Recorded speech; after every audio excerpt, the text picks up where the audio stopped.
Hey everybody, welcome to the QuiverCast. You go left, I go right. Man, this wave is out of sight. Going surfing, going surfing, going surfing with friends. All right, everyone, welcome back to the QuiverCast. Exciting day here in the QuiverCast. We have Shaun Munro. How you doing, Shaun? Very well, thank you. Thanks for having me on, Mike. I'm very excited. A lot to talk about. Surfing is in your life your whole life, probably because your dad, right? 100%, yes. It has been, the defining factor of my life, I suppose. Every decision I've ever made in my life has probably been surrounded by the ocean or surfing or some sort of connection with nature. So, my dad is absolutely pivotal with his influence in that way. He's a lifetime surfer himself. He's in his late 70s now. And, he's been surfing he's been in the ocean from when my great-grandfather got him into the surf. My great-grandfather was not a surfer, but he was a pretty capable body surfer at Maroubra back in the day. And so he had my dad in the water like really young, both him and his sister, my auntie. And so they grew up around the water. My dad was body surfing, eventually got into surfing. That was it for him. It was over. And of course, he was, he left school early. His life was defined by surfing. He met a girl. They made me. They ran off to South Africa and went traveling over there for a few years before returning in time to send me to school. My mum didn't want me being raised in an apartheid country at the time, so that was pretty important to her. So his life was surfing, making surfboards, being a part of the surfing business, and then ensuring I got into surfing when I was a very young kid at about 5, maybe earlier, thereabouts. So he had a profound influence, I would say, on really quick. And I'm always fascinated with, I guess you'd be on the borderline of being like a 4th generation surfer, or 3rd generation with your son being the 4th, or your grandfather being an ocean person. That's interesting. How well did you know him? My grandfather? Well, he's passed now, but I grew up with them living nearby when we were on the Gold Coast. So my dad is from Maroubra, and they were from Maroubra, but they retired up on the Gold Coast, and so they were nearby. But they weren't really heavily involved in our lives in an ocean lifestyle sense, because I guess they were old and they just weren't really into it. I just think it's really cool, the history that I'd love my father has. His introduction to the ocean and ocean lifestyle is because of his dad. And they used to, I guess one of the really cool things about that story is that not so much about my interactions with them when I was young, although they were always there, is that every summer holidays they would pack up the whole car and have a trailer full of stuff, and they'd head south down to a place called Lake Conjola, which is on the south coast, which is just near Ulladulla, for a reference. And there's a wave there called Green Island, and my dad spent many years traveling down there after those early days of camping and spending all summer like at the lake and at the beach and just running free, roaming free, and having that excellent sort of summer camping ocean experience. So that was probably pivotal for him, and obviously led to him spending many a weekend or weeks traveling with his mates down the coast. As soon as they had cars and could drive, they were off doing that. So it's steeped in many Australian, not just mine, but many in an Australian surfer's history. Just that long connection and long tradition of surfing and ocean experiences. Your dad is Don Munro. Don, yep. When surfing bit him, did he know that it was always going to be in his life, you think? Oh, yeah, 100%. Yeah. I mean, you could ask him, but I know the answer would be yes, 100%. Yeah, okay. I know that he loved the outdoors. He loved his experience learning to body surf with his father. And he's talked about that a lot. He wouldn't be talking about it if it wasn't important to him back in those days. And then, I've probably, I will say I've suffered. In earlier years, I suffered his stories over and over. But now yes, I bet. I really do appreciate that I've heard them and that they've sunk into my memory banks, because things just do slip away as you get older. So yeah, he was bit, and he was travelling, and then he picked up me and my mum and went off to South Africa because he wanted to continue. Oh, it was all about the waves and travelling. Yeah, 100%. Yeah. Okay. Yeah. So they moved to the Gold Coast for waves. So, everything he did, his choices in work were defined around the ability to be able to go surfing and have that freedom to pick up whenever he wanted. So yeah, bit early and stung for life. There you go. I like that. That's good. Okay. So he gets himself in the surf industry. You said he was shaping boards, but he also started a clothing company and. Yeah, I don't know where he picked up the surfboard industry work, or whether that was on the Gold Coast in the early days or in South Africa, or there's a bit of a gap there. But he was making boards and glassing boards, making fins. He was always quite crafty. He's really good with his hands. He's a craftsman kind of guy. Yeah, and then back in the early days, my mum was loved sewing. She made a lot of clothes. My dad's mum was a seamstress, so there was kind of like this, clothing rag trade sort of connection. And so my parents started making clothes, and they'd sell them at flea markets on the Gold Coast. Wow. Okay. And so they'd spend a lot of time making and then selling those clothes, and that eventually evolved into my dad and my mum starting a clothing label called Mango Surfwear. It sort of gradually grew, and it became, I guess, as equally as popular back in the mid to late 80s as your Billabongs and your Rip Curls and Quicksilver and all of that. So yeah, I mean, there's a long story around why that sort of didn't continue, but that's my dad's story. I'm just kidding. Yeah. But I do know that when it was happening, when it was a part of my life, I was very grateful for it, because I had the opportunity to hang out with guys like Mark Richards and Damien Hardman and Barton Lynch and Nicky Wood. Wow. They were all sponsored by my dad at the time, and Tony Meneers as well. There was always loads of really excellent and famous and pretty cool surfers visiting our house and staying with us, and we'd go on trips and all that kind of stuff. So yeah, I was very fortunate that my dad was bit, stung, and stayed and made a lifestyle out of surfing and the surfing industry as well. It's awesome. Yeah, it's good. What about you? You learned as a young Grom to learn how to surf. Yep. Were you in love with it? Absolutely, 100%. Okay. I mean, my earliest memories are of, having this big blue and green board and getting a few waves and loving it. But then it's sort of, over the course of maybe between 5 and 10, there was, I don't really recall a lot of surfing, but I do recall a lot of surf films and magazines in the house. So, I'd be reading and covering my school books with photographs of Shane Horan and Sean Larry Thompson Bowman or and Dane Kealoha and Shane. There you go. Bartholomew, all of those guys, all those kind of folks. There was Tubular Swells and a whole bunch of other really cool films that I used to be able to tap into, because my dad was obviously had them all. Yeah.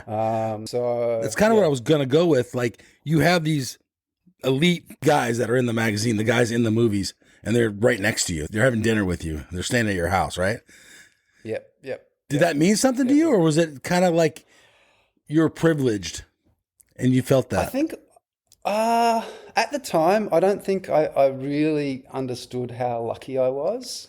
At a later stage, there was a point where things did come apart where I realized, but when they're there, I kind of was like, yeah, oh, cool. It just felt normal, right? So I was just lucky to be able to absorb all of that at the time. I guess, Tony Meneers, Mark Richards, they just seemed like people that my dad were sponsoring, and I was just lucky. But also, like, growing up in Snapper Rocks Board Riders, yes, we had, your Chappie Jennings, Rabbit Bartholomew, Daryl Parko. Like, there was a whole host of international and also Queensland surfing legends. So we were all of the Groms in that club were just completely surrounded by, shit hot surfers. Yeah, so, the guys, the guys of the time.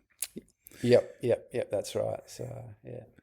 So you're going surfing. Who are you calling? Who are your friends you're hanging out with in the board riders? Or in the board riders, Jason Buttonshaw, Butto, was probably my closest contemporary mate that we used to surf with. Other guys like might not be, on the surf fame radar, but Dean Locke was an excellent goofy footer and a legend of a bloke. Richard Bartlett. There was Craig Pitchers, Scat Pitchers. He was sort of on the scene there for a bit.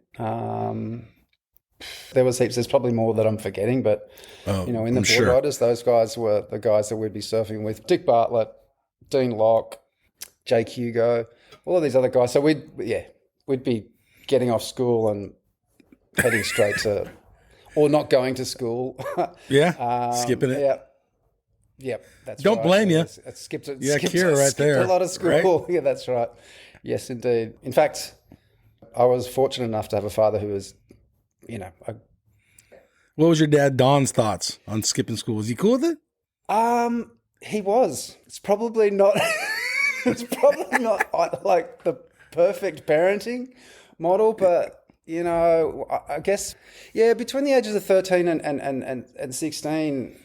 I was competing a lot and I was getting a lot of really good results. And in my mind, and obviously supported by him, in his mind, that's what I was going to do. I was going to go off and follow a professional surfing career dream and do all of that. So when the waves were good, I would ride my bike into high school, go to roll call, and then you didn't have to be at class for the rest of the day. So by 11 a.m. you could just go straight back. And I'd be straight back at D-Bar or Kira or wherever else, just surfing all day. And wherever I wanted to have a day off, I'd say, look, if I got up early and went for an early surf and the waves were cranking, I'd say, Dad, can I have the day off? And he'd be like, yep. Just no questions asked. He'd write me a note. So, I think, probably vicariously wanted to be doing the same, 100%, yeah. Oh, yeah, we all would be loving that. The life of a Grom. Yep. You get kind of a lot of publicity, but you also hang around, you said Jason Button, all these kids that are very famous at a very young age. Yep. Did people know who you were walking down the beach? Later in my career, later in my career, when there was a pretty heady, famey kind of era, when I was 18, 19, 20, that was pretty intense. But and then also on into my 20s. But as a Grom, like being around your Buttos and there was another guy called Sam Watts who was really famous at the time. Like there was guys getting plenty of attention. Yes, a lot. I loved being around that, but I was also obviously quite envious. I was like, I want to be, I want to be in the magazines. And now you had goals. 100%. Yeah. Look, there was never any doubt in my mind that, the guys that I'd seen in the movies, your Storm Riders, Kong's Island, Tubular Swells, Many Classic Moments was an absolute favourite. All the magazines, Surfing World, everything was there for me to just absorb. And there was nothing else in my life that I wanted to do. And I was so heavily focused on that all I ever wanted to do was to be like all of those heroes that I had, growing up. I was very fortunate as well through the Mango era when my dad had that company. There was Tim Benithan was doing a lot of filming at that time, and I think my dad sponsored some of his pub tours, and so we had all these videos that you could. They weren't being released. There wasn't a great deal of release of Tim's work at that time, but we had all of these cassette tapes of all the films and it would have like Ockie and Curran and Tom Carroll and like, so me and my mates had this access to these really cool inspirational surfing film and content that was pretty awesome. And we were very lucky to, So, and to your point, did I have any other, I was always heavily focused on being a professional surfer. And that was the avenue, you had to compete. So there wasn't like your free surfing model available to people, I guess, until later in the 90s. But yeah, no questions. Were you comparing your surfing when you were surfing right next to Damien Hardman or 21 East, watching how they were surfing and comparing your surfing to theirs? I wasn't comparing it, but I was absolutely in awe. And I was just very lucky to be sort of... You know what it's like? It's energy begets energy, right? So if you're surrounded by good people, positive people, talented people, that shit rubs off on you, right? So like that kind of... Sometimes it perhaps... even a level of arrogance about it, but when people are really, really excellent at a certain thing, whatever it is, they're so focused on it, and they kind of, other peripheral stuff in their life doesn't sort of factor in too much. So, just being around those guys and seeing how focused and so into it they were, and how professional, I guess, they were always surfing every day, 3 times a day. They would, like things like picking up things like, I think it was maybe Barton. It was like, he would go for a surf and he'd have like 3 20-minute heats. It might not be Barton. I can't remember who it was. But so I would pick up things like that. And okay, if I'm going to compete, I'm going to go out and I'm going to do 20-minute heats in my free surf. Then I'll be able to free surf. So, having all of those opportunities, I was very, very fortunate. I have lived a very much charmed surfing life in those early days. I was very, very, very lucky. Yeah. So it was cool. As a young guy, you have a successful amateur career. Put a lot of heavy weight into that? Yeah. No, I it was just everything I did. Every waking moment for me was about getting up and going surfing and competing. I was surrounded by competitive people in the Snapper Rocks Board Riders Club, which is, a very successful board riders club in Australia that, like... kind of the elite. 60 years, like they're like the benchmark for... Yes, the benchmark, let's go. Yeah, they are the benchmark for grassroots and community surfing development, it was never a question. If you were in the board riders, you were always competing, and they were all very competitive people. So fortunate enough to be in a surfing scene that was conducive to that competitiveness. And I wanted to win. I wanted to be like my heroes. I wanted to be in the magazines, and I wanted to impress the older guys. I wanted them to respect me. All those gradual, those career progression type sort of things that you just wanted to hit. Like there'd be older guys. You'd be going, oh, I want to be as good as him. Or I want to surf against him, or I want to beat him. And so it was, it was exciting stuff. At a certain point, you become better than the guys you were looking up to. How did that feel?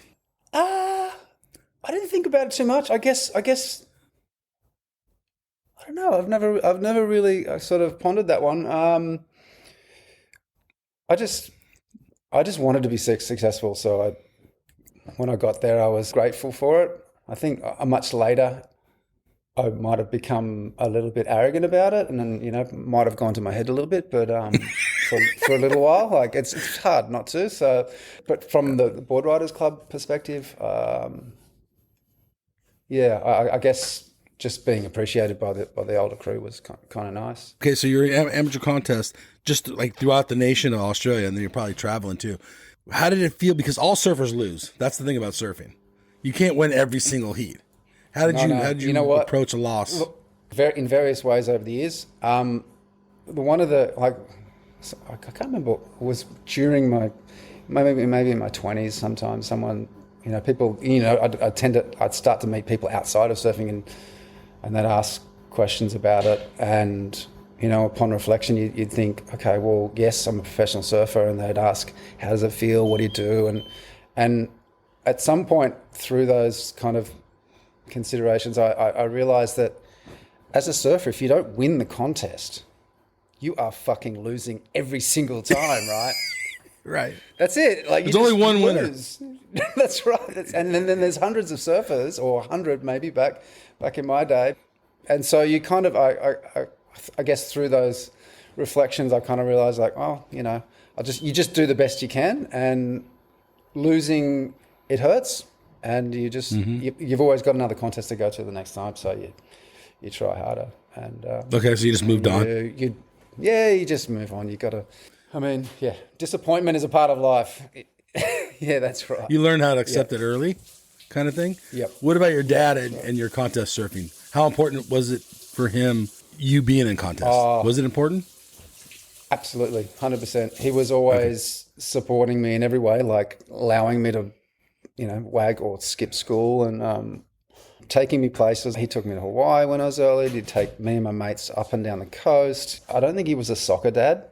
Like, he wasn't like a real tiger father, like pushed me too hard. He allowed me and gave me every opportunity, which was... That's rad. Which, like I said before, I'm really grateful. Like, he's, my whole life is... the way I am and where I am in life is as a result of his influence. He really wanted me to be a professional surfer. He really wanted me to be successful, and he just did everything he could to make that happen. And thankfully, he had a lot of connections and influence in the surfing world as well. So I benefited from that a lot, and acknowledge that, because a lot of my contemporaries as well might not have had those opportunities. So I was very, very lucky to have those, connections that he had available to me, and it helped a lot with,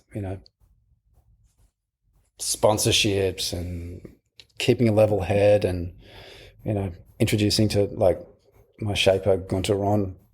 We're still friends now to this day, so, I've had plenty of other boards over the years off other people, but predominantly all of the boards I've had, that, probably 90% of the boards I've had in my life are from Gunter Ron. So, and he played a really pivotal role in helping me in not just shaping my boards, but, like in various ways, just through advice. And I remember this, like way back, it was probably 86, it was 85, 86. I went to this, there were national titles in Byron Bay. It was 3 waves to the beach, bang, bang, bang. And 20 turns as a kid. Yeah, that's right. That's what it was like. But he knew that he wherever he picked the information up, or wherever he had observed it, he passed this knowledge on to me for the contest. He's like, make sure where we were going to surf, there was like a lot of outer banks, and then gutters, and then little short breaks. Yeah, you couldn't make it through. So he was like, make sure when you are going across the gutters, don't bounce. Just make sure you... No heights and hop. Yeah, that's right. So, and I took that on board, and the whole event, I made sure I did that. I won the event. Yeah, because it's a better style, what you were doing. Yeah, that's right. Kind of doing like little S turns, kind of.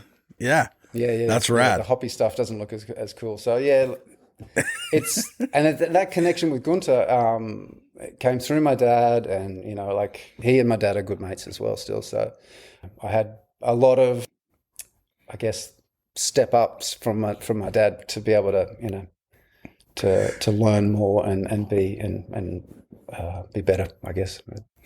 With your success also as an amateur career, you probably had a lot of opportunities to work with a lot of different shapers. Why did you pick Gunter as your shaper?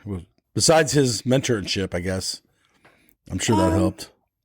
Oh, look, I'm just a pretty loyal dude. I love that. Yeah, I'm not one to be flighty and flitty, and maybe if somebody had offered me like a huge amount of money, I might have gone elsewhere. But Gunter always looked, throughout my professional career when I was getting paid, he always looked after me, and there was never a question about it. And I don't think we even ever had a contract. It was just he'd pay me and I'd get the boards and all that kind of stuff. So and I guess he was he was not, I was going to say family, but maybe family. Like he's a good mate of my dad's. So I just, and I always loved his boards and enjoyed trying other people's boards, but always came back to Gunter to get, my core quiver. Okay.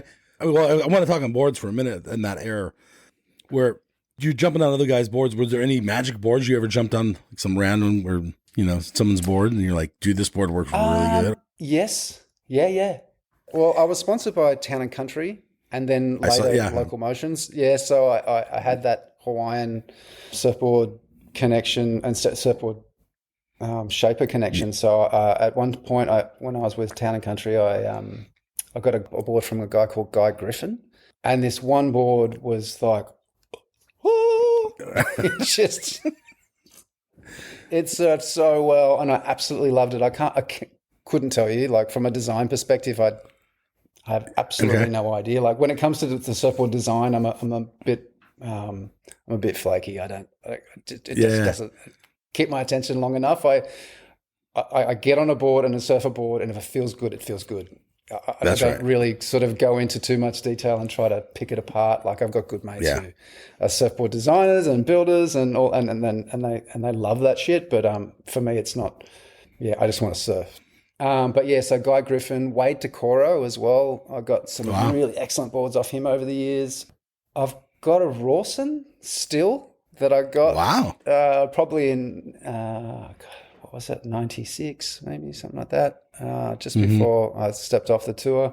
It's still there, fixed fins, no fin box, all that kind of stuff. So I haven't surfed it for a while, but it's nice to have. So you did work with some other shapers.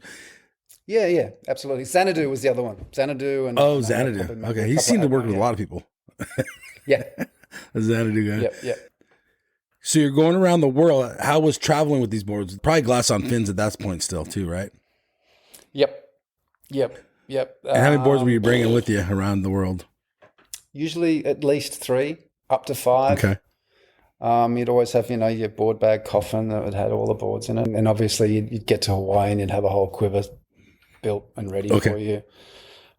It was probably a lot harder than what it is today to travel with boards, but we didn't know any different. So it was traveling around with your big old massive board bag, and you'd rent a car at the airport, and there'd be 3 or 4 or maybe even 5 of you renting that car, and then there's like all of these board bags piled up on the roof, and you'd be driving. It was obvious what you guys were doing. Yeah, that's right. You'd be driving from France to Portugal, doing 130k an hour, and there's these boards on the top just going. It was tricky, but God, like I said, nobody knew any different. We just, and you're just traveling the world surfing. So it was pretty amazing. It was cool. Very, very cool. You had a lot of experience at a young age with your dad traveling, going to Hawaii young, probably going to other places young. That had to be helpful. Absolutely. Yeah. I think the first time I went to Hawaii, I was about 13. When I was 13 and 14, when my dad was in his peak mango days, and we stayed at Mark Fu's house, and I got to meet guys like Aaron Napoleon and Brock Little and like these older legendary Hawaiian surfers, and I'm just pretty much in awe. Not so much like Mark Richards and Damien Hardman, Bart Lynch. They seemed like they were just regular. That seemed normal to me, but when I went to Hawaii and you'd see these guys, and because of the reverence of Hawaii and the importance and the courage and the bravery and the immensity of surfing in such big swell, and it was different back then, right? Hawaii was the pinnacle. It's very varied now. You can go off to Portugal or South America and Australia, and there's all these places where surfers can prove themselves as big wave surfers. But back then in the 80s, North Shore, it was Hawaii. That was it. So I was very grateful to be able to go very young, experience it very young, get used to it very young, understand the difference between surfing Hawaii and pretty much anywhere elsewhere else. In the world. And then, just traveling anywhere with my dad was a blessing, because he just, he paid for everything. He took you everywhere, and often, would be, and sometimes it was with excellent quality surfers like, all those guys I mentioned before. How was the first time paddling out as a young kid at big waves in Hawaii? Do you remember that first session? Or I think it was Rocky Point. It was, pretty vague memory, to be honest. The things I remember about Hawaii back in those days was we did paddle out at Waimea when it was, just like at pinballs level, and getting that sense of how big, and then a couple of big ones would have come through, and you'd never experienced anything like that before. So you're kind of like going, oh, okay, I get it. You know, the scale of it is so different. Same with Sunset Beach. You know, it can be like 4 to 6 foot, and you surf Rocky Point. It's heavy, but it's fun and it's shallow, and you know there's consequence there. But then you paddle out at sunset on the same day, and like the size of and the scope of that, the lineup there, and the way how shifty it is, it all of a sudden it just feels so much bigger, so much more intense, and so much more, you're definitely more likely to be held down longer and beaten down a lot harder than surfing Rocky Point. So, I guess just being in Hawaii and seeing all of those waves in such a short span of stretch of coast, and seeing so many, you know, amazing surfers, and being there when there's a huge swell, like, and if you're staying near the beach and you can feel the rumble of the swell, things like that were quite impressive. How did you feel the rumble of the sea, and you can hear the waves breaking? Just adrenaline, right? Like, yeah. Were you scared or were you excited? I was scared to go out, and I went out a couple of times, but not just paddling out. Like, my dad was always like, just paddle out. Just paddle out. You don't have to catch a wave. Just paddle out. Just feel the lineup and see what it's like. And I'm really grateful. I'd say that to my son as well now. Like, if you're a little bit scared, just paddle out. You don't have to do anything. Just feel your way out there. So it was good advice, and I took it. And the adrenaline, you know, and the feeling of when you feel the island actually vibrating when you wake up, or when you're asleep at night, when it's like 20, pushing 30 foot, and you know that it's pretty exciting. There were times when I was older and I knew I had to surf in those conditions where it was a bit more nerve-wracking. But, you know, you get used to it. I was always capable enough when it was up to maxing sunset. But beyond that, I sort of pretty much hit a barrier. I was not really good with like your 20-foot Waimea sort of level, which, yeah, I wish I'd had the ability to push through that fear, but I never did. But I figure, you know, 15-foot sunset's pretty fucking It's huge. scary. There's so much water. Yeah, that's right. So, but when you're never quite comfortable, and that's a good thing. Comfortable enough to just get into the lineup, and that's at least. Obviously, it got easier. I mean, I don't know. I'll say that lightly, 100%. Easier, but you got more accustomed to it. Yeah, that's right. Absolutely. I actually went back to Hawaii a couple of years ago with my son, with Louis.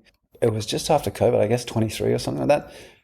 And I had some surfs out there, and as an older surfer, I'm obviously not quite as good as I used to be, and not as fit. And I'd had a big long period where I didn't surf, so kind of the consistency of surfing didn't follow through for me. So I'm not really quite as good as I was when I was younger, like guys like Kelly Slater. It happens with age.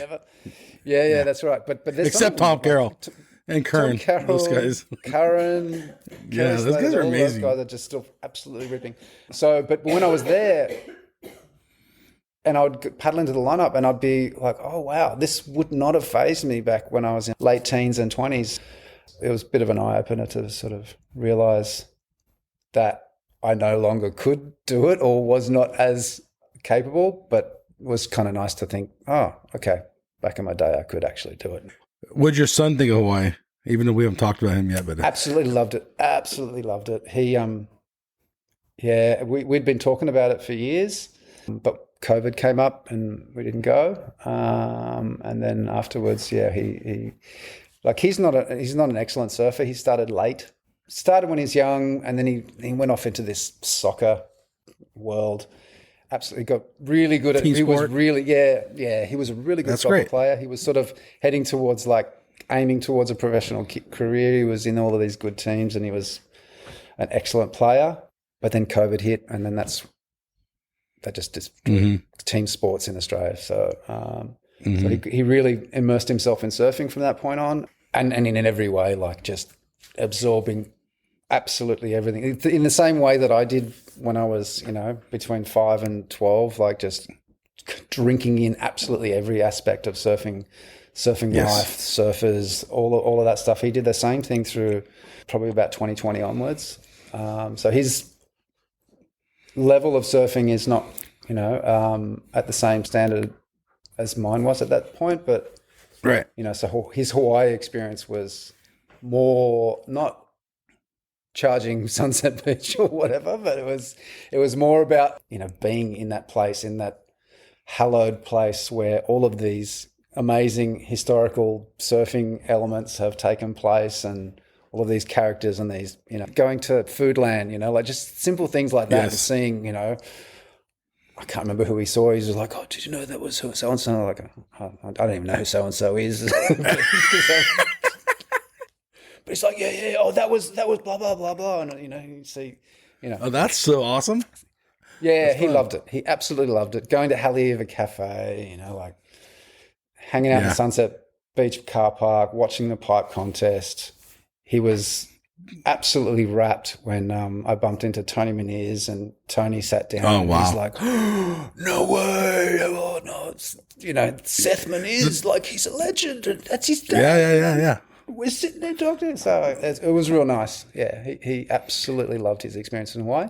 I know that if he went back, he'd definitely charge a lot harder than he did when he was there last time. Yeah, so it's it's a different thing for. That's rad.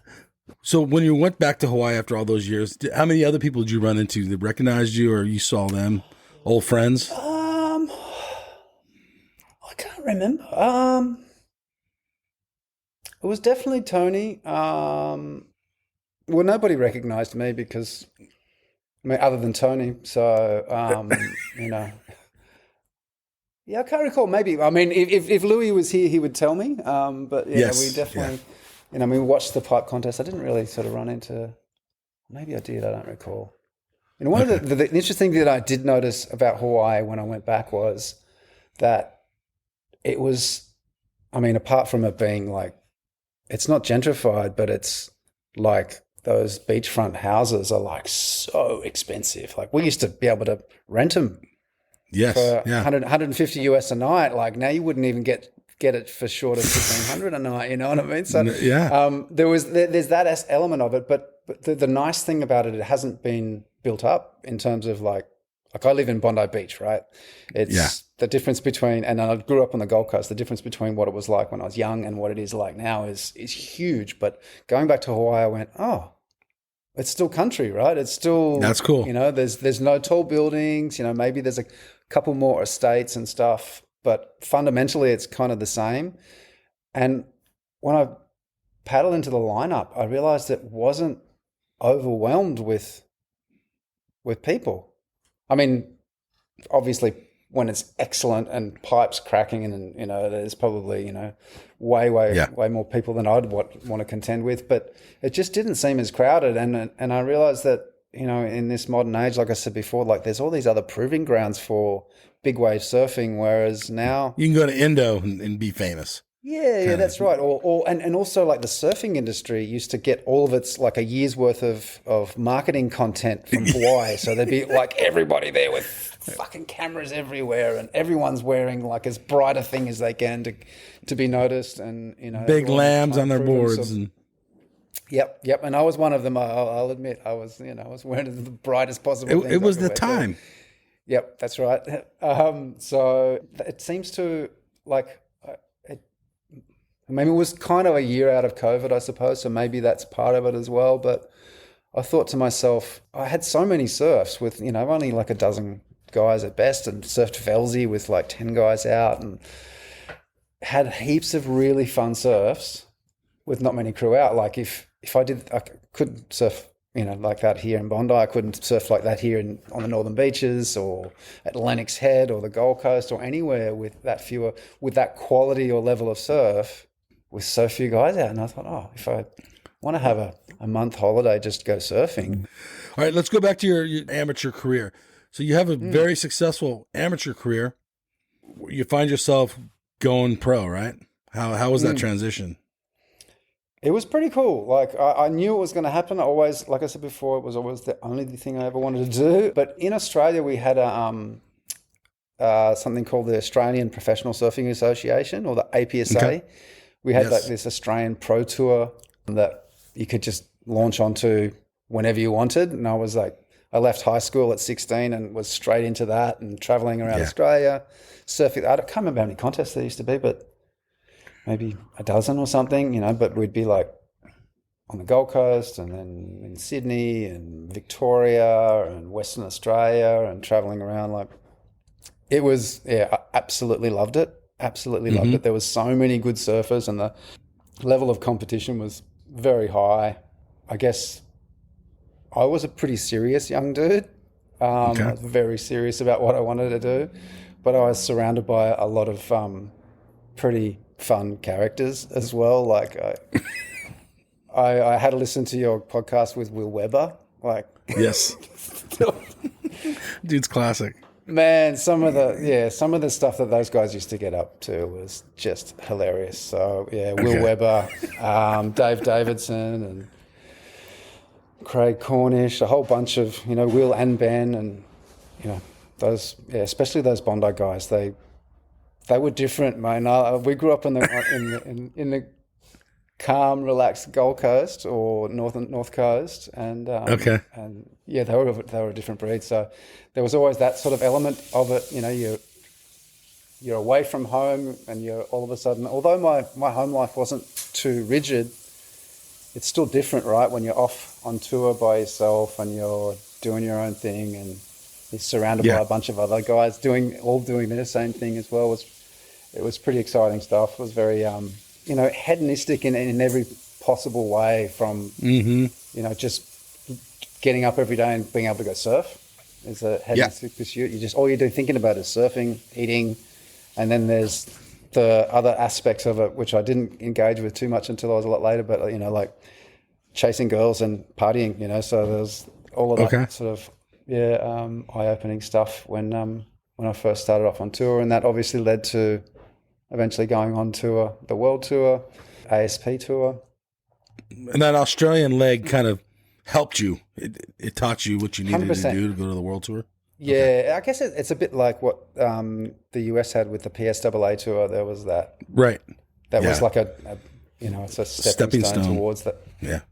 Yeah, and we had pro juniors at the time as well in Australia. I don't know if the US had that, but we had like the hot buttered pro junior at Narrabeen, which was like if you made the quarters or semis or won that event, you were destined to be ASP World Pro Tour surfer. So that was all. Then eventually there was quite a few of them, like 2 or 3 per year that you would surf in. So they were excellent opportunities to experience surfing at a professional level with all the elite Australian and sometimes US or international surfers, and then prize money, and just helping to pay to continue to do what you do. Back in those days, you didn't make money. You made it, but you had to keep spending, pay out to keep the dream alive, right? So I didn't walk away from professional surfing with anything but fucking bare ass. No big contracts. That was it. Yeah. No, that's it. So, And so you knew, because of your success in Australia on the little pro tour, you had the ability to move on, or what were your feelings? Yeah, I just wanted to be beating anyone I could surf against, and I guess on the ASP tour, I started out real strong and had some fairly decent results. I had a lot of, got my ass kicked more often than not, but I was determined. And I kept at it. I got a couple of results here and there and maintained my position to be able to just to keep doing it. But I think I'm going to go back to what I said earlier about you never win. You always lose. Yes. Like you never. So I think at some point that wore me down, and I didn't really, the competitive spirit for me, like it probably died when I was in my very early 20s, 21, 22. So I wanted the lifestyle. I wanted to keep surfing and just surfing. But I didn't, it was the desire to compete and win got snuffed out pretty quick. Why do you think? It's just because it is. You're always losing, so and it's real hard. And I mean, I had other distractions. I got involved with girls, and I think girls probably distracted me a lot as well. And possibly a whole bunch of things. Probably a level of arrogance. Then I started developing interests elsewhere. Like I just wanted to know more about the world. I'd never studied anything, so I'd kind of started understanding the world and traveling. And when you're away, you're reading a shit ton of books, so you kind of, because otherwise you're either doing that or you're partying. Mm-hmm. So, and I sort of probably did more of the reading than the partying. So, well, that's good. I just sort of drifted away from that competitive stuff and was more interested in the human experience element of what I was doing. That's cool. So there's nothing wrong with that. Yep. Yeah. No. That's awesome. And look, I was grateful to be able to like continue getting shots in the mags, and my sponsors at the time, they stuck by me because I kept getting content and getting in magazines and getting just enough results to sort of stick with it. But one thing we didn't touch on, which I'm interested in, is what kind of competitor were you? Were you, I'm gonna beat so and so in a heat under any circumstances, or were you more laid back? I was let the surfing talk. Back. 100%. I was not an Andy Irons, not a Kelly Slater, not a Barton Lynch, not a Don. I was like live and let live. If you got that wave, it's your wave. If I got that wave, it's your wave. Like I never was able to get into that hassle interference kind of nonsense. No, yeah. I really hated that aspect of it. It really didn't feel good for me. As an amateur and growing and coming through the juniors and that APSA World National Tour type thing, there wasn't as much of that. But as soon as you get into that man-on-man heat stuff, like I even, I don't watch the WSL too much, but when I do with Louis, my son, I just it reminds me of how I didn't like that aspect of it at all, So I was not an aggressive competitor. I wasn't. Yeah, I was too laid back for that. Okay. Did you watch other competitors like give you a dirty look that you didn't know, or maybe knew who you were but weren't friends? Was there like a Sonny Garcia or something like that? They're going to win no matter what. Oh, look, I don't think I didn't have any run-ins with anybody. I don't think that I can think of. Oh, cool. Okay. But there was a lot of guys like me as well that weren't as brutally competitive as the guys that were winning. And the guys that always do win are the ones that want it more, that will do anything. They don't give a fuck about anyone else, and they have to have a level of fuck you, and it's all about me. You got to be selfish enough to be competitive enough to not give a fuck about anyone else, and that's what it takes to win. I didn't have that, so and I don't. It's not that I disrespect what those surfers do, like. We need that too. I mean, yeah, of course. So there's that aspect that I just could never quite, couldn't even take it on as a role to succeed. So. That wasn't you. Well, you do make the top seed, right? You make like 44th or. I was in the top 44 43rd? 1 year. Yeah. Just 1 year. That's a huge goal accomplished, right? Yeah, I was top 50 in the world. If dinner parties, that always sounds good. I was in the top 50. My girlfriend usually spruiks that line out for me. I don't have to worry about it. Oh, but I've grown. No way she is. Yeah, but I've also grown to be a little less modest about what I used to do, and just going, you know what, fuck, I did. I surfed the world for 10 years. I was an elite professional surfer, and it's kind of nice. It's a nice feeling in your old age to go, yeah, I did that. So but it's pretty cool. 44, I think 43rd was my highest result. How many guys didn't make that wanted to? Yeah, I know that magazine cover. Yes. How hot is that? Oh my God, I'm so lucky. Yes. See, she's very proud. You have to edit that out. Don't edit it out. But the year that I did make the top 44, It was quite unique. I finished 46th, and it was that year that Mark Sainsbury died. Oh yeah, He was above me on the rankings, and Brad Gerlach pulled out that year. So the year that I did surf on the top 44 for the whole year, I was really grateful for the opportunity to do it, but I always felt kind of a little bit icky that Mark Sainsbury had passed away for me to get my opportunity.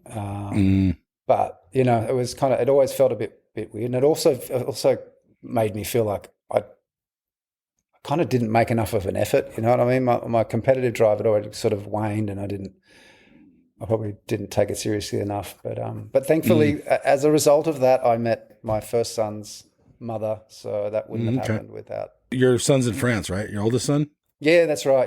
Talk about sliding doors moments. Like it took, I'm grateful to Mark Sainsbury, man, because and Ger. For retiring that or not competing that year. So I met my first son's mother there in France and spent a lot of time there afterwards, consequently. And those little moments that take you off on a different tangent in your life. But yeah, France was amazing. I was very grateful to spend heaps and heaps of time there. My partner's family were really lovely. They were, very warm and accepting and grateful.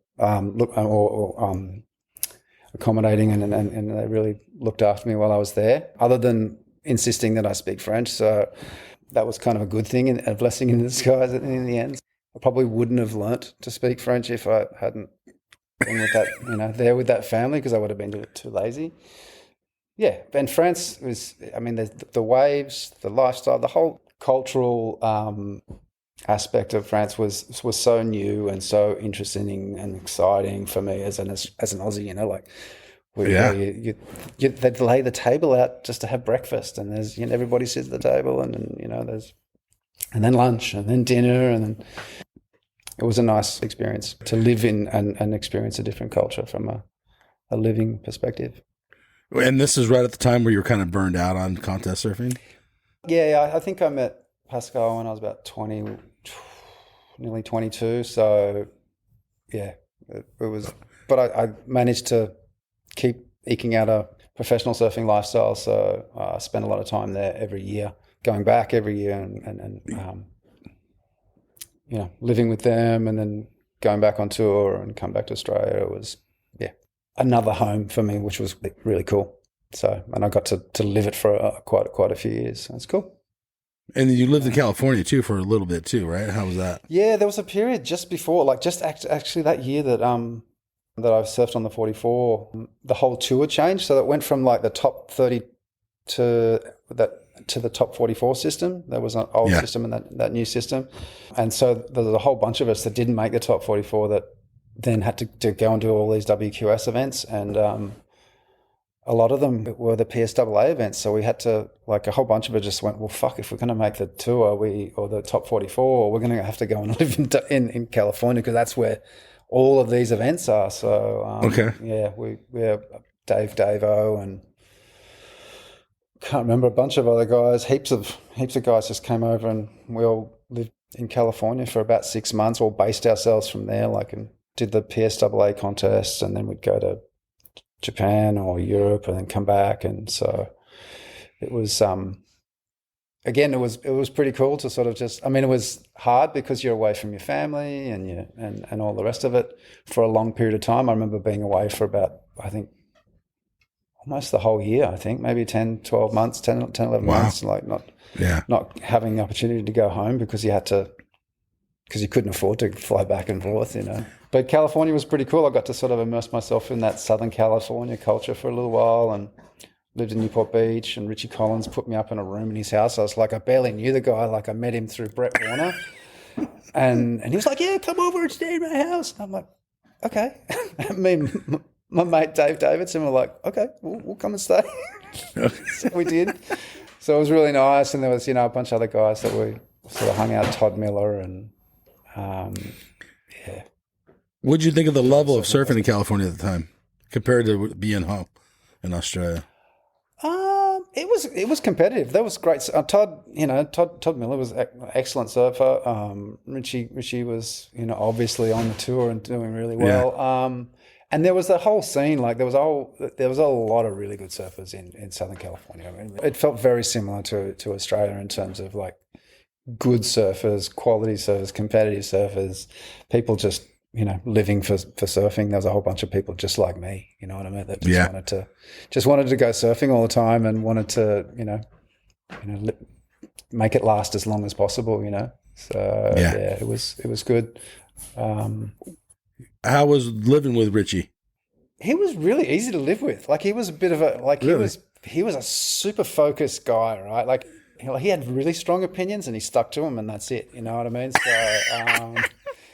I was just a pretty cruisy, laid back kind of Aussie surfer dude. So I didn't really want to get into arguments with him. So I was just very grateful. I could stay in his place. He was such a welcoming, accommodating dude. I was always grateful for that opportunity to stay with him. That's so cool. I mean, we didn't ever really become great mates or anything, but I think cap off to Richie, to taking me in as a young surfer from Australia, or a couple of us. That's pretty rad. Yeah. I also respected the fact that he made his own boards and he's had that sort of surfing industry experience like I had as well. So, it was kind of, I guess, a mild connection there. So yeah. Did you meet his dad, Lance? I never met Lance, but you never met Lance? No. I just no. Similar, like really. Lots very fiercely I don't know Richard. I know Lance. It's my way or the highway. Yeah, I love that guy though. My dad's like that as well. So it's like I love that. All right. Yeah. So at a certain point, when do you say I'm done with contest, or did it kind of organically happen, or did you make it happen? No, it was forced on me because just around the time my first son, Edgar, was born, I started having back injury issues. Oh, yeah. And so that was kind of, I mean, my son was born and I didn't have like a really great sponsorship package to keep going. And I couldn't surf. Like I spent a lot of time out of the water, and then I'd trying to get better, and then I'd go to contests, and it was like I could barely get to my feet sometimes. I was surfing in contests where I was in so much pain, and it's not one of those things like, it's when you say I've got a back injury, people go like, what do you mean? I can't see anything. It's one of those innocuous sort of injuries where you can't convey it to anyone. When you've got a broken arm, or a broken leg, you can see it, or your shoulder's out, or whatever. But a back injury, you just can't. You can't see it. So there's probably about the last year of my time on the tour, I was surfing in absolute agony, and then to the point where when my son was born, I was like, I could barely pick him up and I couldn't, tie my shoelaces. Really, really hard and frustrating because I felt like a fucking kook, which is not good for your self-esteem. That happened. And then I guess that forced my hand, and I had a kid and I had to step off tour and get a job and whatever I had to do to survive that way. So how'd that do for you emotionally? It was really hard for a long time. It was okay. I had good friends at the time, and I ended up, working, washing dishes in their cafe, and I had a pretty good friend network at that point that weren't on the tour anyway, and they weren't professionally surfing focused. So I just slipped into a normal, I guess, week in, week out, day-to-day lifestyle. But there were times when, it was really difficult to sort of come to terms with the fact that there's all of this excitement and all of this adrenaline and all of these, exciting trips, and you're just always hyped, right? So then you've just got to get up and go to work, or do what you got to do, or change nappies, or look after your kid, and take them to daycare, or do all the family stuff. So it was hard, like psychologically, emotionally, and all of that. And it took quite a while to eventually come to terms with it. But there were times for 10 years afterwards where I would wake up at 3:00 in the morning and go, "Fuck, I missed my flight to Japan. I'm supposed to be in Japan right now. I had this really weird recurring dream for years and years and years that it was, and I just thought, what the fuck? And I mean, I still very occasionally get that dream. It's just a real anxiety dream. And I guess it was connected to the idea that I was no longer able to go surfing on tour, and it was, it was just that separation anxiety dream that plagued me for many, many years afterwards, and still does occasionally come back. So you just get on with life, right? Okay. Grateful that I had, an awesome family, like extended family, my own family, there was, all of that. So normal life. Okay. So in your normal life, were you trying to stay in the surf industry, or would you just burn down on it? Like, I just walked away from it completely. I just had no connection with it whatsoever for a long time. I mean, I eventually sort of started working in the industry a little bit. I was done with it. And I was sort of done with surfing because it was so hard to surf. So basically my injury thing was the disc between my fourth and fifth vertebrae had completely worn away.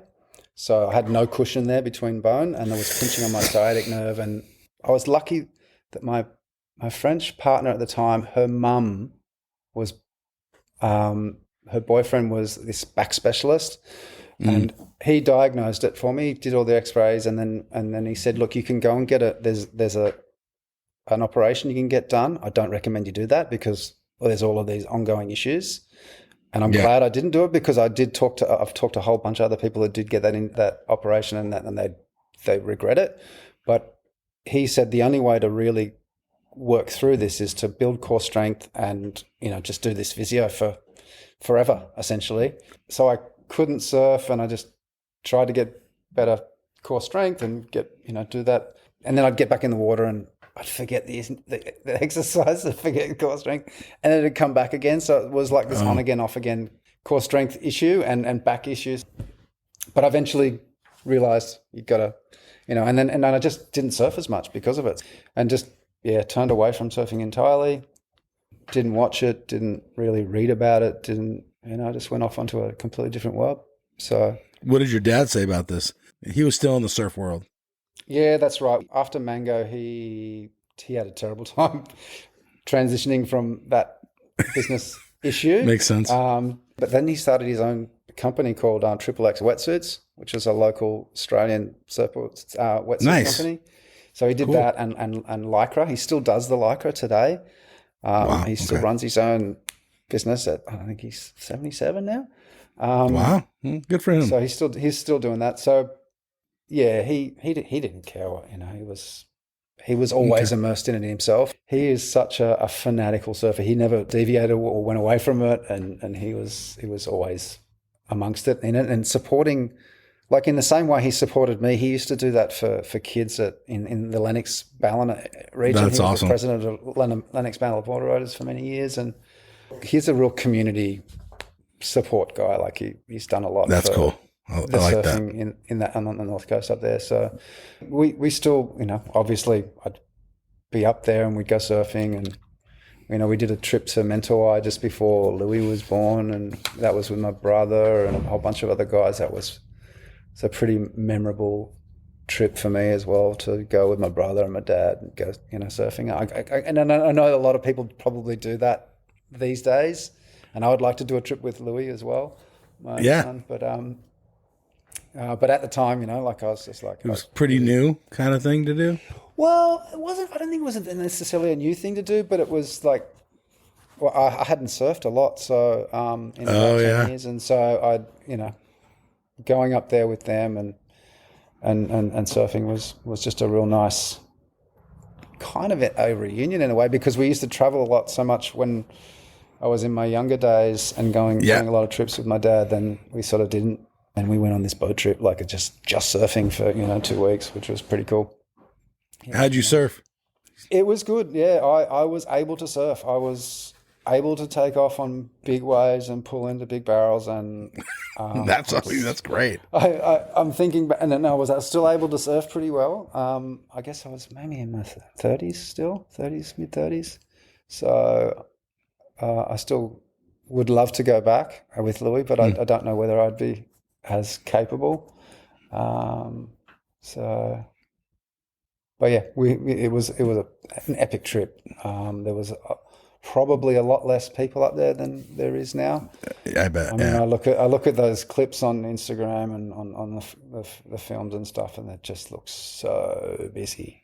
Very hard to travel around the world to sit in a crowded lineup and fight for your ways like you do at home. Yeah, nobody wants that. Yeah, no. Nobody wants that. Did they bring back the stoke of surfing at that point? Going with your dad and your brother? No, not really. Look, I reckon for whatever reason, I was just partly the back injury, I guess partly just desire was gone. Not gone, but just so dull that I didn't surf so much. And I lived in Bondi Beach. I've been living in Bondi Beach for nearly 30 years now. And the waves aren't great, and it's crowded. They look fun sometimes. Oh, they are fun. They look fun today. I'm going for a wave afterwards. There's nice. As well. So, and there's a decent bank there at the moment. But so I just there was probably between the year 2005 to 2020 where I just a dozen times a year I would surf, and it wasn't until Louis got into it in 2020 during COVID that he just wanted me to come surfing with him, and I was like, that's cool. I was like, oh yeah, it was at first I was slow to get back to it, but now he just frosts.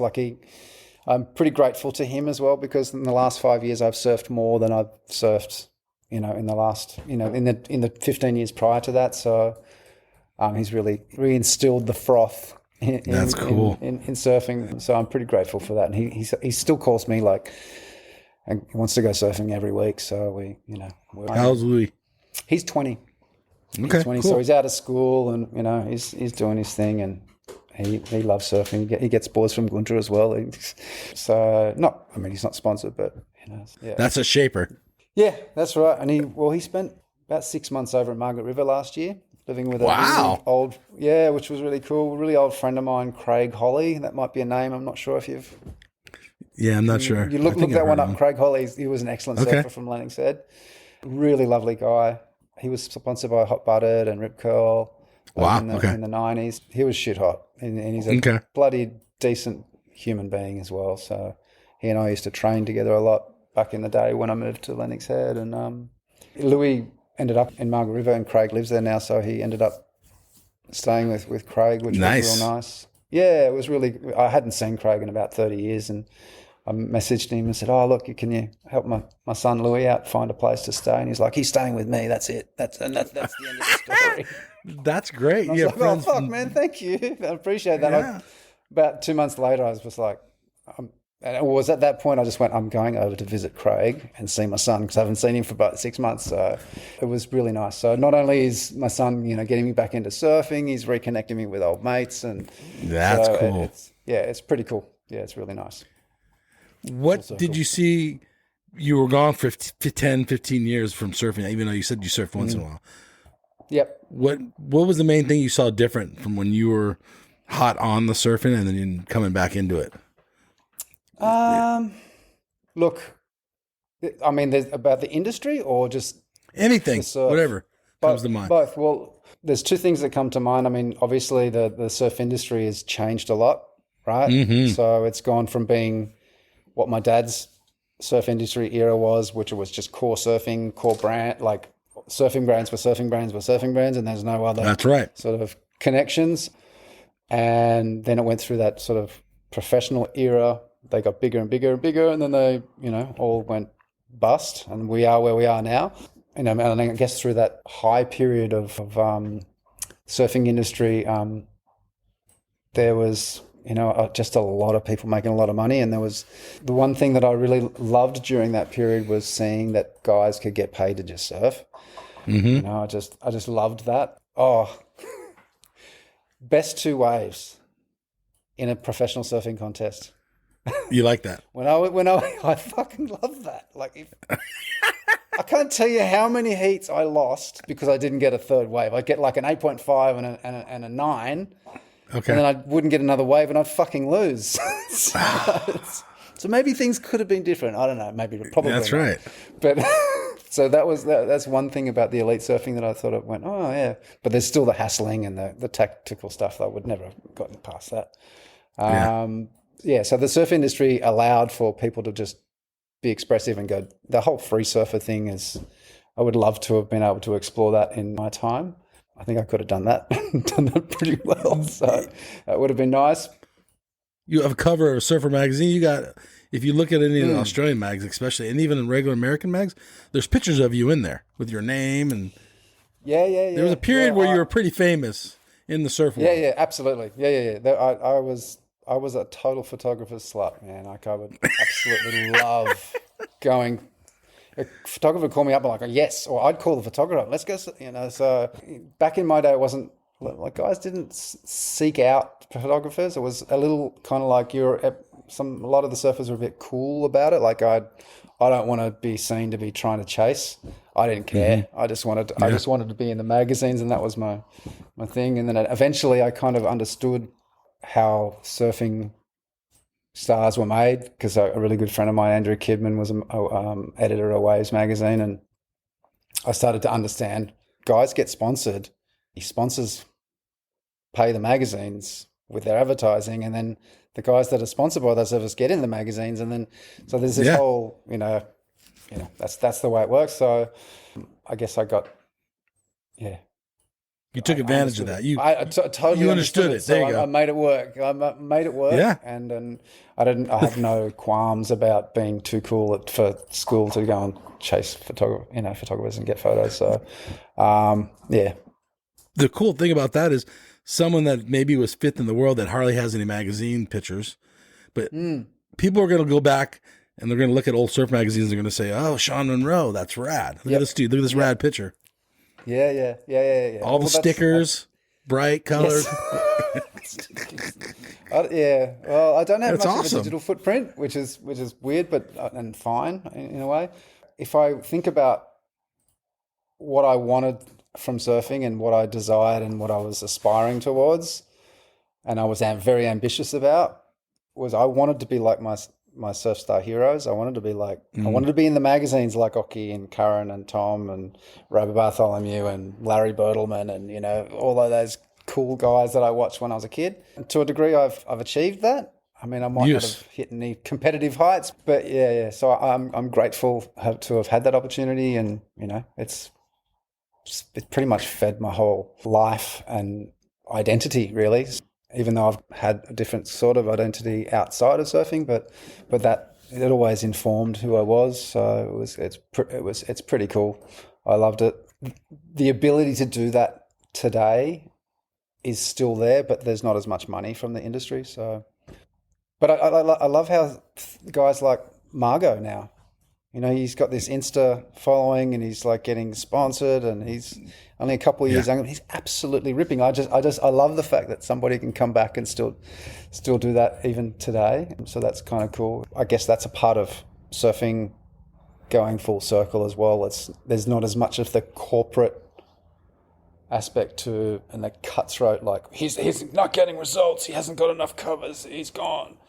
And then there's guys like the Rage guys, Carol like Creed. And Creed, and Noah and all those guys. They're their own media machine, they are, and they put out the best movies.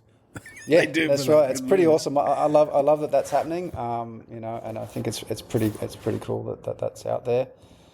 Andrew Kidman, he is the kind of guy that is also. I mean, he's probably not as famous as some, but his level of respect in the industry and in the surfing world is huge. And having him as a good friend of mine has always helped understand how these things work. So I'm pretty grateful to him as well, Andrew. He's made a pretty lasting impression on me, and I think the whole surfing industry in a way, in his way. So and that's an important note. Andrew, he's very. Talking about, Lance Collins, some people have got strong opinions and they stick to them, and Kidman's one of those. There you go. More often than probably not. A great guy. Yeah, he is. He really is. My thoughts usually align in a similar way, and if they don't, I often walk away from having a conversation or an argument with like a discussion with Andrew and thinking, oh, yeah, maybe you're right. So yeah, he's a good dude. I'm actually riding one of his boards that he made me pretty recently, which is super fun. Not a short board at all, and gets me in the water a lot more, which is cool. Kind of a mid-length, kind of what everyone's riding now. Yeah, it's a bit. Or just a bigger short board. Yeah, I'm gonna keep that one on the down low. But it's well, it is the QuiverCast, so we do got to talk about boards. Yeah, you don't have to though. No. Well, I don't ride shortboards at all anymore. I don't have any shortboards. I've got like shortboards that are kind of not fish, but like very a lot of volume, wide-ish, fun boards. Yeah, fun boards. Yeah, so of all level sizes. I've got a couple of single fins, I've got a fish. I've got everything. But at the moment, Andrew's board is the one that's giving me is more stoke than anything else. High rotation. Yep, used the most. Absolutely. There you go. Yep, good in all conditions. How many boards do you have in your quiver today? Probably about 10, I guess. 8 or 10. Oh, good. Yeah. They're all there down in the garage. Don't all get a lot of use, but Louis borrows them from time to time as well, and always has a habit of having a few extra dings and depressions. After Louis. Shit happens. Yeah, that's right, and I don't care. That's fine. As long as he's in the water and having fun, so I don't care. Right. Yeah. In your quiver, how do you decide what board you're going to pick for the day? Is it the swell, or is it just what you're feeling? It's usually conditions. Yeah, conditions, okay. And I guess partly how I'm feeling. I think, but permanently feeling older, so usually we all for something that's easier to paddle and it is less performance surfing orientated. The thing that's changed a lot for me is that I just love the feeling of catching a wave and going fast, and there you go. The immersion in salt water and the smell and the feel and the sitting out there in the afternoon and the sun's setting and the sky's beautiful and there's birds flying by and you're watching fish or you're paddling over a shark or like it's all about the the simple stuff now. So I can comfortably say I don't surf very, very good in a performance way. So I understand waves and I know how to find them and surf them, but I'm definitely not a very good performance surfer anymore, that's for sure. Yeah, so in that respect, it's all about how I feel, which is old, and choosing a board accordingly. But you're getting in the water, so that's important. Yeah, absolutely. If you want another view on what surfing is like now compared to back in the day, that's not industry related, it's like, especially here in Bondi, I paddle into the lineup sometimes and there's just like a sea of humans and they're all out there, and it always strikes me every time that they're all just chatting and talking, which is great. They're surfing and they're coming together and they're doing something really healthy, but I always find it weird, but it's also good because I get to take advantage of this, but they don't seem to be looking at the waves. They're not hunting, they're not hunting for waves. Like in terms of, I might not be competitive like in a surfing sense, like a competition sense, but I am hungry for waves, and so I'm looking. All I'm doing is looking at waves, right. Looking for that opportunity, right? There's 100 people out, but they're all just talking and not looking, and then the set will come, and maybe it's a closeout, and they all paddle for it, and it's like, so that's a very different dimension to surfing from when I grew up, where everybody in the water was there to catch waves predominantly. You guys were pushing each other back in the day. Yeah, kind of. Yeah. So, but I guess.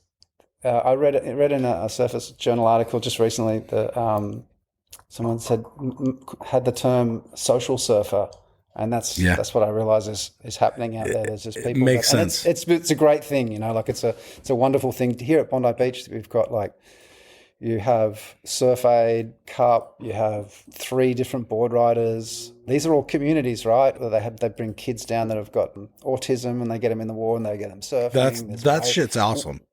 Yeah, Waves of Wellness is another one. That's cool. It's a support mental health support group that gets people that have got depression and mental health issues to get them in the water and get that endorphin lift and that that genuine connection with the ocean and surfing. So that aspect of it is pretty cool. Surfing as medicine, right? It's a great thing that we as surfers do. Amazing. Yeah, and like it's that other aspect of like it's whether you want to call it a spiritual pursuit or not, like it's debatable and dependent on every individual. But for me, it is a spiritual thing because the connection with the ocean, the ability to tap out of whatever's happening on land, and and going through difficult times. I've been through some fucking shitty times, in my life, and whenever you paddle out into the water, it all just fucking goes away, man. Like, and it's. I've seen people turn to religion or to alcohol or to whatever. For me, surfing these days through hard times was always my church, was my religion, my spirituality. I could connect with it and feel grounded, even though I was floating, floating in the ocean. So, it's quality existence to pursue. 100%. If you have the opportunity. A 16-year-old Shaun, where did he think he was going to be as an older man? Did he take the course you wanted? Nah. No, it did for 10 years. Yeah, 20 for 10 years from 16 to 20. Absolutely, it did. Maybe not the competitive success, but beyond that, I had no clue and absolutely no idea where I wanted to be when I stepped off the tour. But I've had a bit of a journey. It's good. I'm grateful for it. You seem very happy. Yeah, so that's rad. Yeah, I'm very lucky. Yeah, I'm super, super lucky. I have a good job. I have a great family, great partner. I've got no complaints. Finally. Yeah. She's a big presence in my life. Yes, there you go. As she should be. And she is indeed. Yeah. I don't know. I never envisaged where I would be as where I am.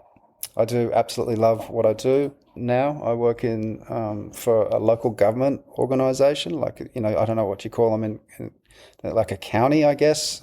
They manage the precinct, like the roads and the waste. Yes. It's just a governing organisation. So I manage an events team, which is a pretty cool thing to do because either planning and delivering an events in outdoor spaces, like big style events, doing that in the elements. For me, it's got a similar dynamic to surfing in that you never quite know what you're going to get. Do you know what I mean? So every year we have similar events that we run or similar events that we manage here in Bondi Beach, and you just never know what you're going to get. You plan for what you're going to get. It's like going on a surf trip. Like you never quite know what waves you're going to get. Yeah, you never know how many people are going to turn up. You never know what the weather's going to be like. You never, there's always a problem. There's always something to be solved. There's always got to be finding solutions. And and I get to do that here in this community. And give us an example, one event. We have an event here that's been running. It'll be 50 years next year, called Festival of the Winds. So it's like a kite flying festival, and we bring all of these Australian kite flyers down, and they fill the sky with kite. That's cool. And then along with that, we bring in like community cultural entertainment, music performers, dancers, roving performers. We have a huge market of all different kinds of food, and it's a real community event, really, community affair, and kids workshops and rides and all kinds of shit like that. So festival, that's one example. At the moment, we've got something on called Bondi Festival, which is we bring in an ice rink and a Ferris wheel, and there's like our arts and culture team who will put programming into the theatre. So there's a whole bunch of theatre shows, and there's an art gallery exhibition inside here in Bondi Beach. We have a place called Bondi Pavilion, which is like a community cultural centre, essentially. It's got like music studios, it's got a pottery studio, it's got a theatre upstairs, there's an art gallery downstairs, there's, function spaces. Really the heart of Bondi Beach, which is pretty popular destination in the world for tourists and anybody. Having the opportunity to sort of bring people together and bring events into that space is a really nice feeling, because you feel like you're giving something to the community. That a lot of people get the shits with some of the stuff we do as well, because it might be noisy or there's impacts on roads, like road closures and I get it. Yeah. All kinds of, yeah. You can't make everybody happy. That's one thing. Certainly can't. So,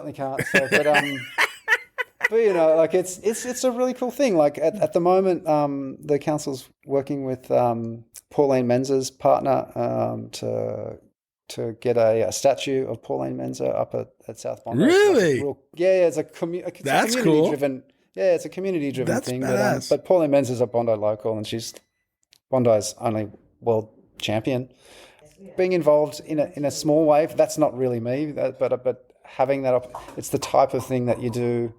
All that we do in this community, where you're working with community to deliver things that are for the community. Cool. So, yeah, it's really nice. So I feel grateful. What's the level of surfing like in the local lineup? You said there's a lot of people hanging out and chit chatting, but is there a few local rippers? Oh, absolutely. There's heaps of really good surfers. I can't remember the names of any of them, to be honest with you, because I'm sort of really out of touch with the younger surfers. There's there's a Bondi Board Riders, there's a Bondi Longboarders, a Girl Surfers Club, there's a whole bunch of it. So there's good quality surfing. I don't think, is the next professional surfing champion going to come from here? I don't know. I don't think so, but it doesn't have the proper breeding ground for that, I guess. Yeah. And how much has Bondi changed over the years? Hugely. When I first moved here, it was kind of at the end. It was like back in the 70s, when guys like Will Webber were growing up and Dave Davo. The place was pretty brutal, right? It was absolutely gnarly. feral. Yeah, and scary. And my dad grew up in Maroubra as well, so like, Sydney beaches back in those days were pretty hardcore. A lot of parochialism, a lot of the underbelly of the city life would end up sort of at the local beaches. So it's pretty hardcore. A lot of that was still alive and well, probably in the definitely late 80s and early 90s. But by the time I moved here in 98, it was the beginning of gentrification had sort of happened, because all of the bohemian artists that had moved in and made it cool. And now it's just yoga pants now, man. Yoga pants and gyms. Like, there's more gyms in Bondi Beach than there's probably like 50 gyms. Like, how many gyms do you need? Like, people, when I first moved here, you'd go to the beach at 6 o'clock in the morning, there'd be nobody there. Now you get there at 5:30 and it's the whole car park is full and everybody's running, and it's very different, very, very different. It is what it is. I don't judge it. Yeah. It's very, very different. So, but life generally is very different. So, do you have a favorite surfing memory from your career? Not a single one. I mean, there's plenty of times that I've, loved being where I was with a bunch of surfers on a surf trip, usually. Yeah. Probably a trip to Tonga stands out in my mind. Winning a surfing contest in San Francisco, my only QS win was probably pretty That's exciting. Awesome. Ocean Beach, huh? Yeah, Ocean Beach. Yep, I loved it there. Gnarly waves. Was it heavy? Or was it kind of We had really good beaches. We had, and this is probably why I did so well. It was very similar. It reminded me of Durango where I grew up surfing. So it was like really punchy, close to shore breaks. I really have a good fond memory of Ocean Beach in San Francisco. Durban, I had some great waves in Durban during the Gunston 500 many years ago. J-Bay, I loved J-Bay just because I spent a lot of time there. Outside of contests, traveling to Ireland with Andrew Kidman, and during that filming of the John Frank and Andrew's film Litmus. So many. I couldn't pick one. The trip with my dad and my brother is one other one. A trip with my son Louis to Hawaii. I'm sure there'll be many more to come. But this pro surfing was professional sport, but there was not many professionals when I was doing the tour. There was a lot of partying, memories like ending up in a bloody circus tent watching the sunrise in Portugal, and you just somehow consumed a bunch of things that probably not healthy for you or your brain. So like that kind of stuff really sticks out. Spending time in France and Paris and just places that you wouldn't have found yourself if you weren't open-minded enough to go and explore it. A theme park. I remember when we lived in California that year. We went to this festival. Well, I don't know where it was. Was it like a theme park somewhere?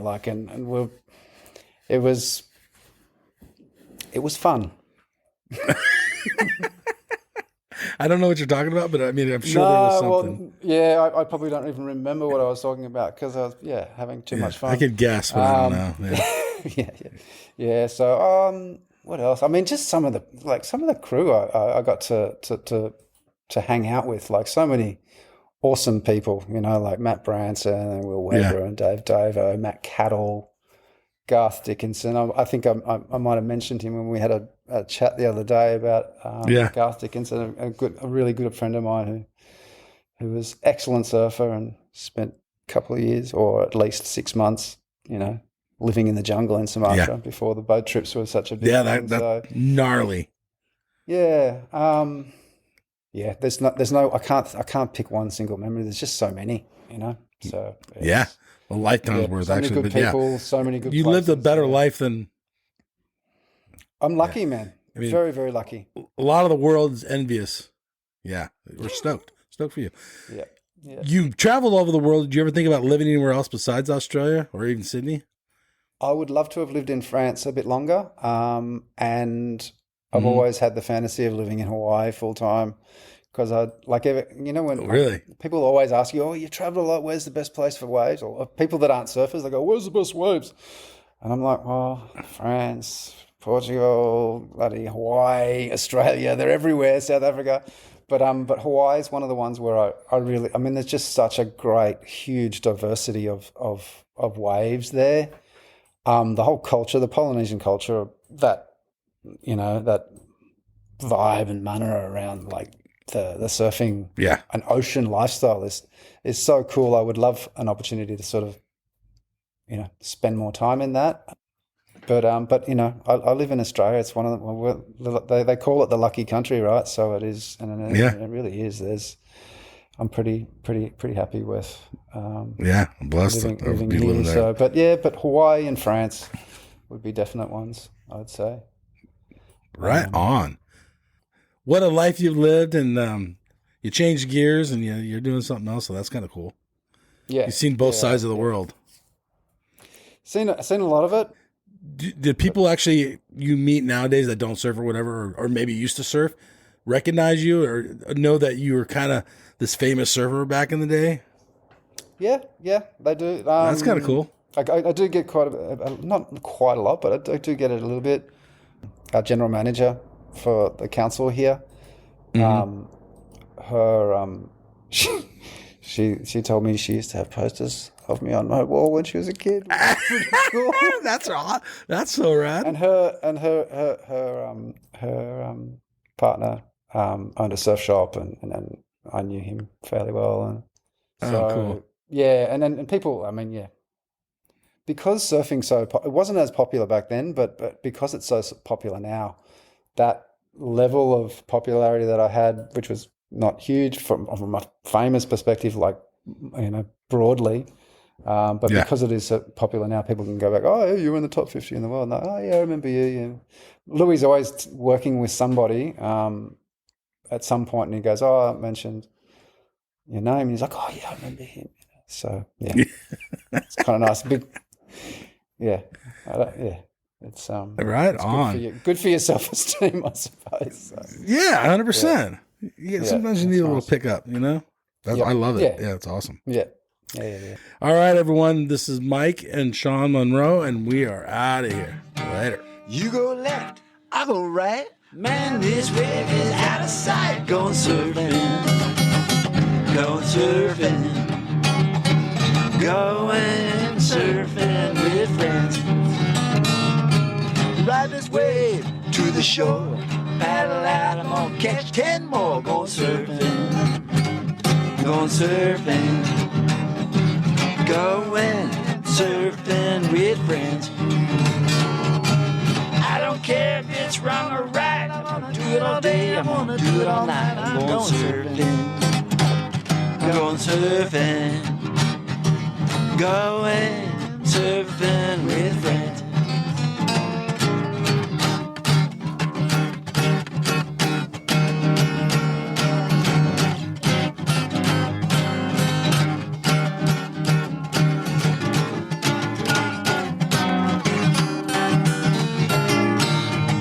Watching up on my way.